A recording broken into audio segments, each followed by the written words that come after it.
ready to start. So the last 15 minutes of this presentation is going to be taken up by a video, so I have to rush a bit through the slides, and now I have to rush a bit more through the slides.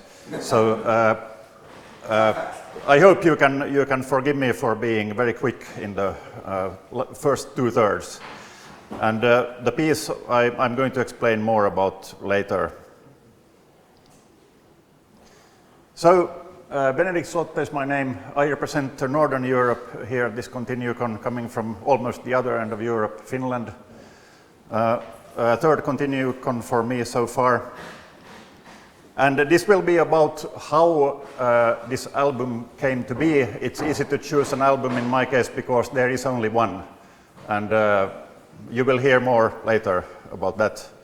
So this is a kind of implementing an interest I started having when I was 11 years of age, but I have a long break when I didn't do anything related to music.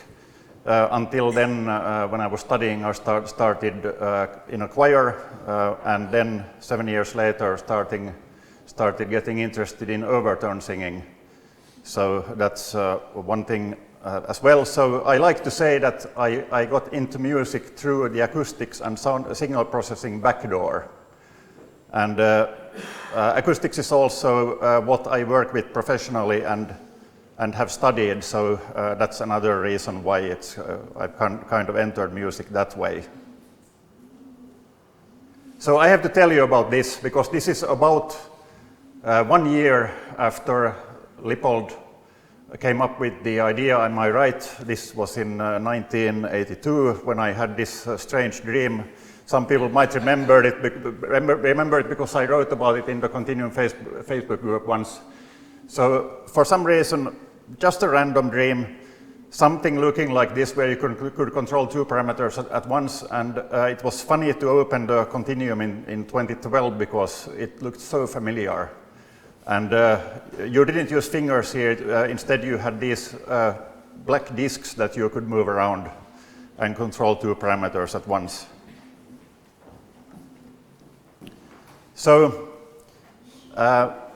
this long break in making any music apart from choir singing, at the end of that break it was clear to me that I really wanted the Continuum.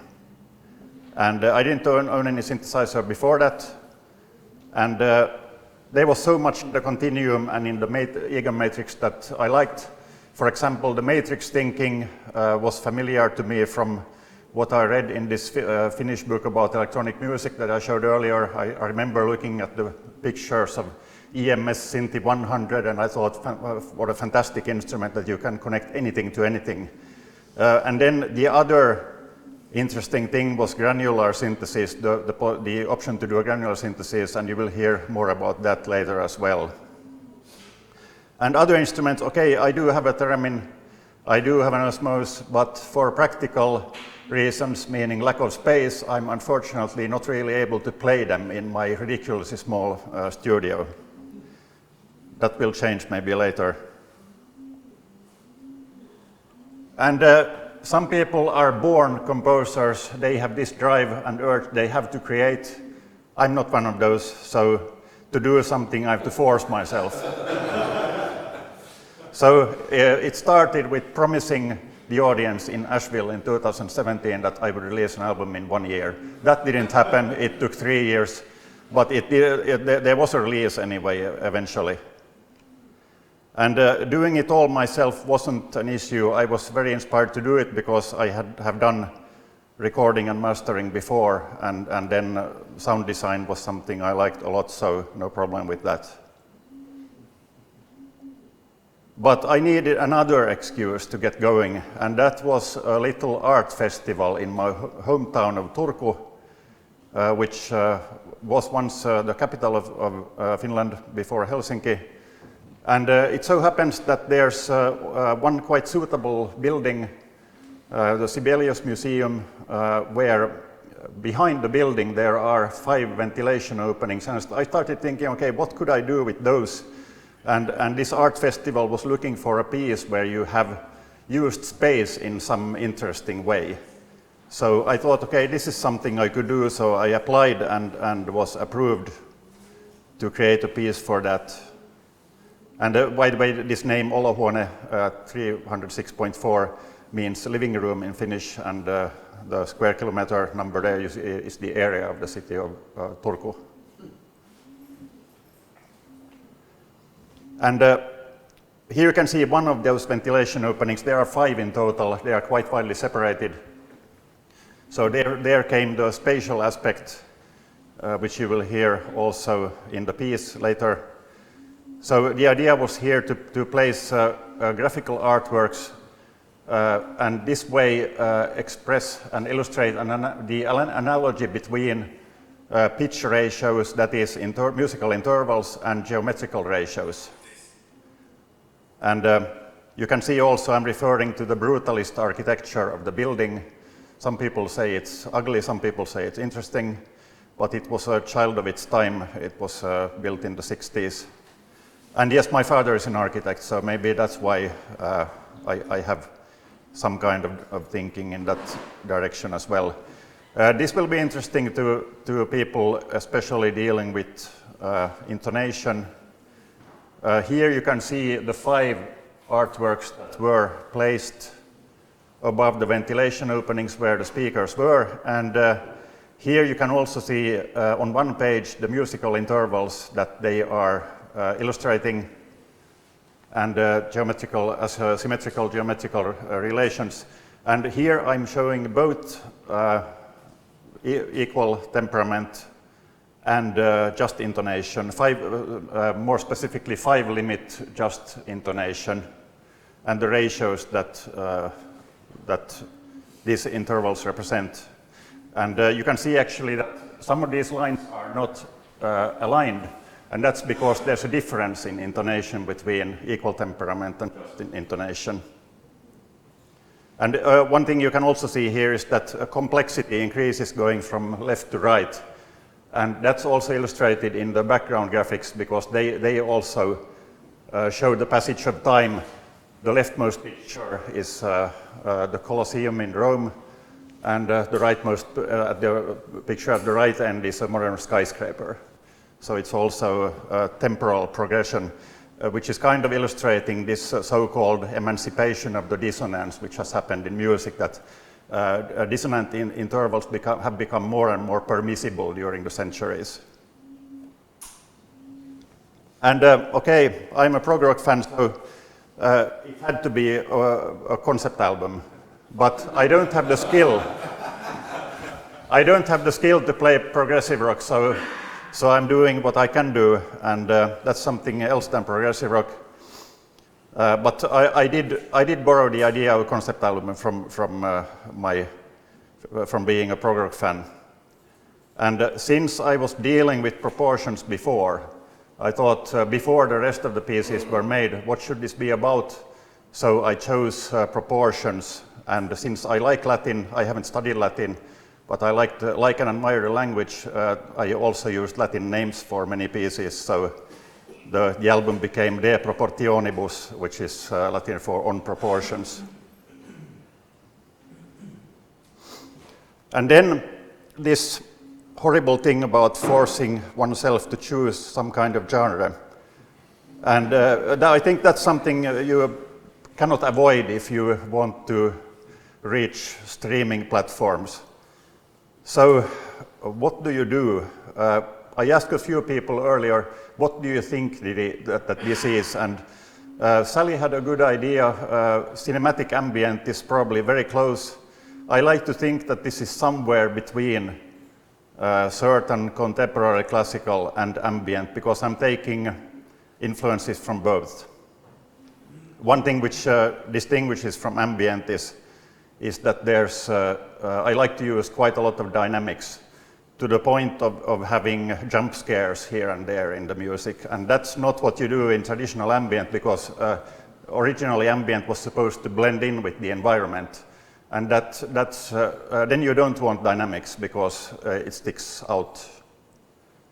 Another thing which is maybe not part of any given genre is that I like to use a wide frequency range, especially in the bass region, Some pieces go to 16 Hertz, which is the lowest frequency you can hear.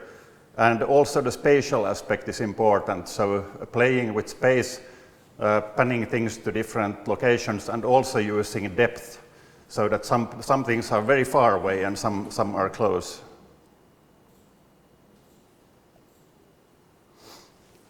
So I try to think, are there any given persons that I could say I have been at least to some point influenced by? I think now I'm not including any progressive rock artists here, even though I listen to them a lot, because this is not progressive rock, so obviously influences here are going to be more in the kind of minimalist and ambient and contemporary classical area. So these are some people, and I could mention, I have told already to a few people about Kaija Saariaho. She is a Finnish composer living in Paris and was actually recently ranked in a BBC poll among composers as the greatest currently living composer. So that's quite an achievement. And people are, well, I could say also that her most recent project is an opera about a school shooting. And it was recently staged in London. I'm not sure where it's going next, but it will be coming to the Metropolitan Opera as well in New York. Kristiina Vantsu is also, I think, in the borderline between ambient and classical. And in Arvo Pärt, the Estonian composer, I like his use of occasional dissonance, and also the general, he likes to use bells, which is one thing I like as well, and he calls his style tintinnabuli, which is the Latin word for bell, because he thinks of his way of using harmony as the sound of a bell. So a little flashback from earlier ContinuuCons. I have been using two continuums where one is processing the other, and actually it took only 2 years from when I bought the first continuum. When I saw an offer for a used one, I thought, okay, I have to get one more. So that's how much I like the continuum. And also being able to do processing was something that inspired getting another one. And pitch shifting by granular resynthesis is one thing that I have been especially keen on using. And you can see there at the bottom how is it done. Well, the first step was to ask Lippold to expand the number of formulas, because they went to n, I think, before, and that wasn't enough. Then the matrix was upgraded to go to V. Then I could do it. And it's easier nowadays because you have lookup tables. You didn't have them back in the day, so I need to use up all the formulas to get the control of the granular synthesis done correctly. And okay, you may ask, how is it done? So I've hesitated giving it away because it was a couple of years of continuous improvement to make it. Maybe one day, but currently I don't feel like revealing it all for free, because it's kind of a secret sauce that I'm using. But if you're interested, I can definitely tell you some details about. We wouldn't really understand it anyway. Well, you would.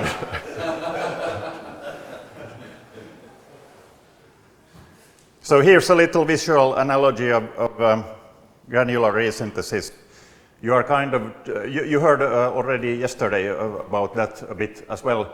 So you are chopping up the sound into pieces which are faded in and out, and then you assemble them again, and you can increase the density to compensate for missing time. So this way you can maintain the duration, but you can change something else, like in this case the pitch.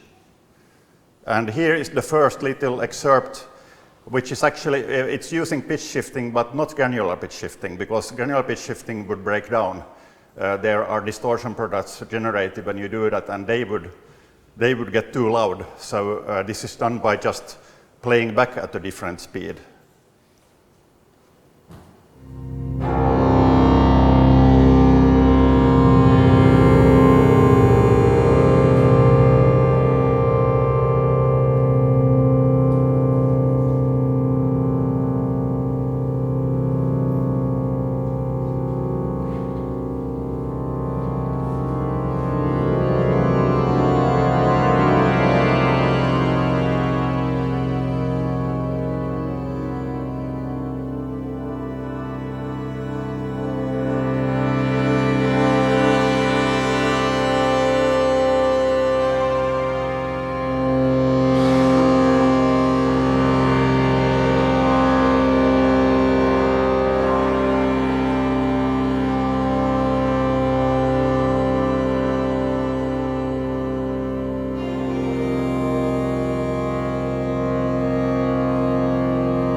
So that was recursive.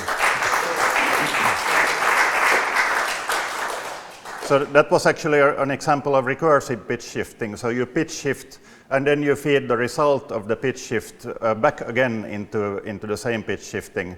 And you can then pull things in two directions at once, and it can get quite chaotic, as you could hear in one section. And it's possible to make it even more chaotic, but this was the example I had now. So. And then another pitch shifting example, which those who attended the ContinuuCon in Paris heard about this. So partially actually because of the COVID restrictions, there was no way to assemble a choir to sing this piece, so I pitch shifted myself. And that wasn't easy, because you need to do what Christoph already told about yesterday. You need to process the mid-range separately, because the formats have to be maintained, otherwise it sounds like you are scaling the size of your own head at the same time. And that's the chipmunk effect. And this was actually so difficult that I tried in the first version of this piece, which is on the CD. It was done in the Continuum, but then I wanted to improve it, and it turned out to be too difficult to do on the Continuum, so I switched to a native instruments reactor. Because I would have needed more than 2 channels going from one DSPA to another in the Continuum. And that's not possible to do, so it became, the second version is now using reactor. And this is a text written around 55 BC, and it's remarkably modern because it's kind of expressing the current view at the time among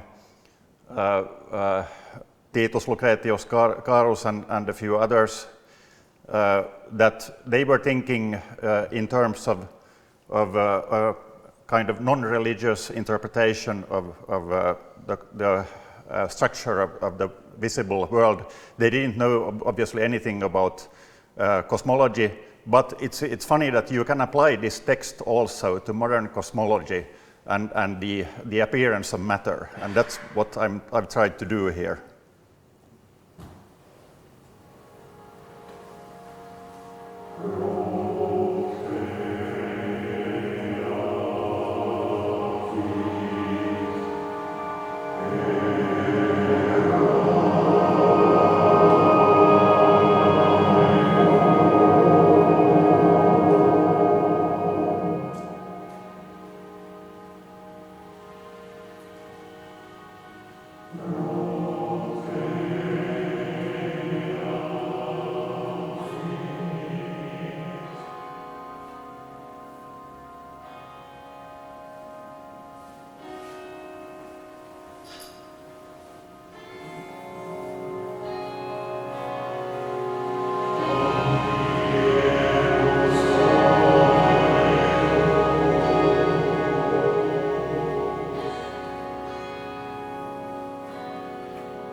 the appearance of matter.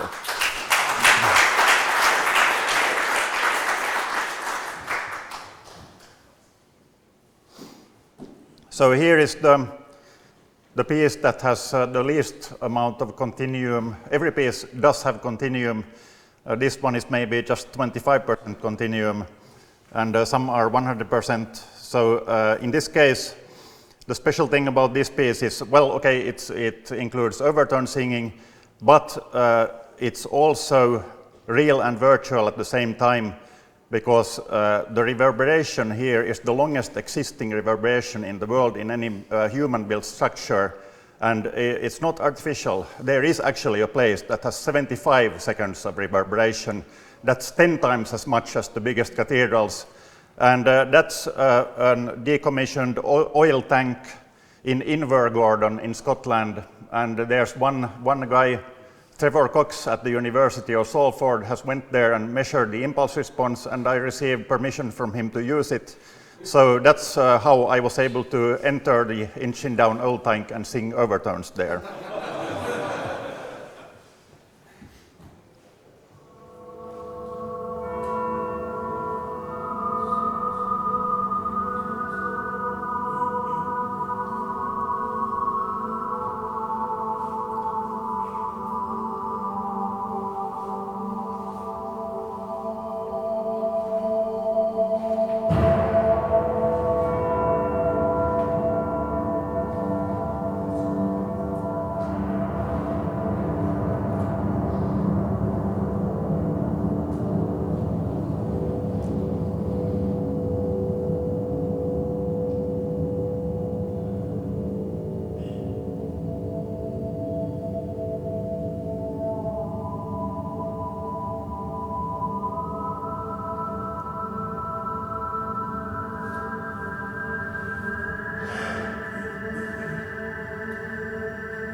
I can tell you that when I mastered this piece, I almost caused myself hyperacusis, which is why I call it the almost hyperacusis overtone piece.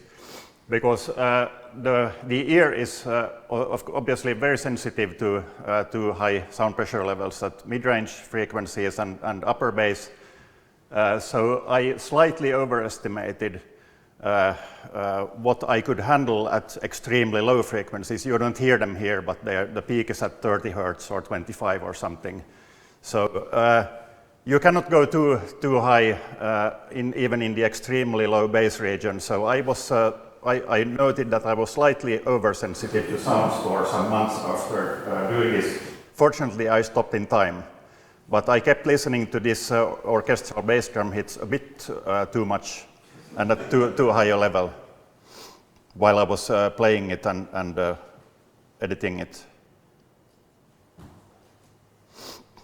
So here is an illustration of what I did on the release date in early October 2020. So I arranged an exhibition at the same time, which used some graphics and photographic material that was tied to the theme of the album, and the pieces there. Every piece had its own photographic artwork and or graphical artwork.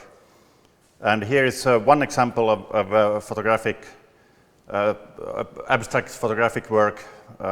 These are actually wires crossing the air. It's from wires on a sailboat, actually. And then the sky has been colored red. But this is intended to illustrate conflict, and it's kind of a bit more dissonant than some other pieces.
Continuum?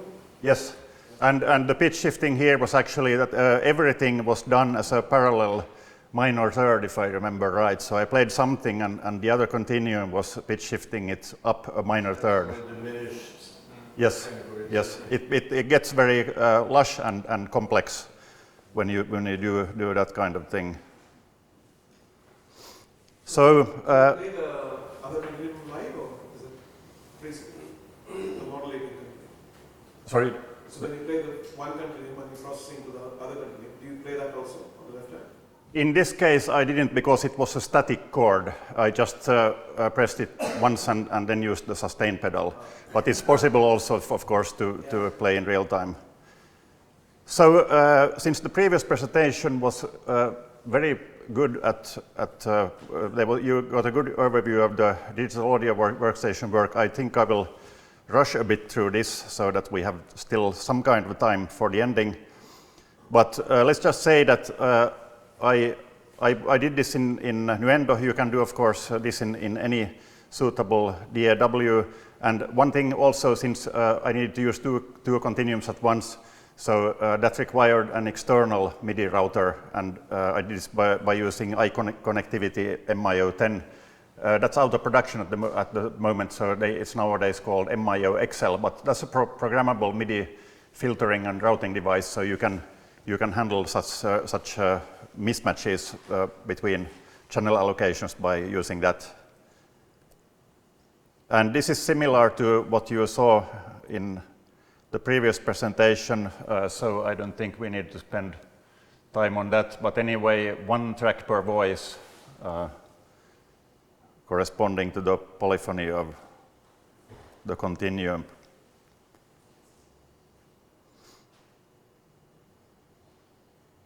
So, intonation. There are all kinds of pieces on this album. Some of them are using this expressiveness to a great degree. Some are more into intonation. And here I have some pieces that are going to extremes regarding expressivity. The most extreme one is mutatio stationalis, which is a kind of deliberate contradiction, stationary change or static change. So the static part is that there's only one single pitch, and the change is that I'm varying the timbre of that pitch as much as I possibly can using the most expressive preset so far I have been able to construct on the continuum. And then you already heard about the proporzione subsconditae, which is used then 5-limit just intonation. And okay, my weakness is that I spend too much time on sound design and less on actually rehearsing something. It happened this time as well. That's why in the concert you are going to hear actually a video playback because I had absolutely no time to prepare for playing something live. And but there are a few presets that you can find in the firmware as well, and this harmonic skin is the one I'm referring to. That's the most expressive one so far I've been able to create. And now the ending is close, so I'm coming back now to the main piece on the album. And I seem to be, well, I started a bit late, so it will be maybe 16, 17 minutes or so with this video and then the final slides. But anyway, this is the most elaborate piece because it's not something that one person can play. You would need, I think, at least 10 musicians, maybe 15 to play it because there's too much going on. And here, this is now the spatially distributed piece for the art festival that I mentioned in the beginning. And the idea now would be that I would, close to the very end of this, which is the next page, I have made a narrated version of this piece you have subtitles explaining what's going on. And you are now going to hear it twice because this is the first one where I'm explaining things, and you are also going to hear it in the cinema, played back obviously using a better sound system. So in the cinema you will be able to hear the spatial part of it, but which is not coming through here. So I hope it's okay that you hear it now once with the explanations and then later using higher fidelity later. And a quick question. So this was the one where you had the 5 ventilation shafts. Yes. Right? And so this would have been a 5-channel installation piece. Yes, okay. Yes. Yeah, there were 5 channels in the installation. Now it's obviously mixed down to stereo.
Yeah, even an electric razor was featured here.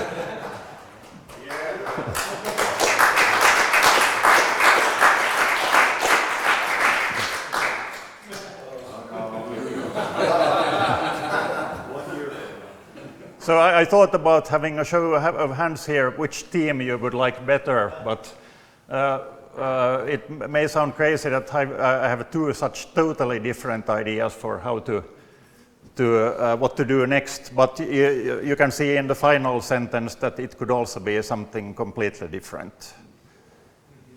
As well, not quite a balloon or Frankie or very fresh and clean, but at least something different. So let's see. And I have promised this just to you and not to the public audience like I did in Asheville, but I think that's enough because you are going to put pressure on me to produce something again. And then very last slide. The only reasonable place to get this is Bandcamp. I did have a CD, but I've remastered it since then. So, the CD costs a lot more, obviously, because I have to cover the cost of the CD. So don't order a CD. Just go to Bandcamp. That's the best.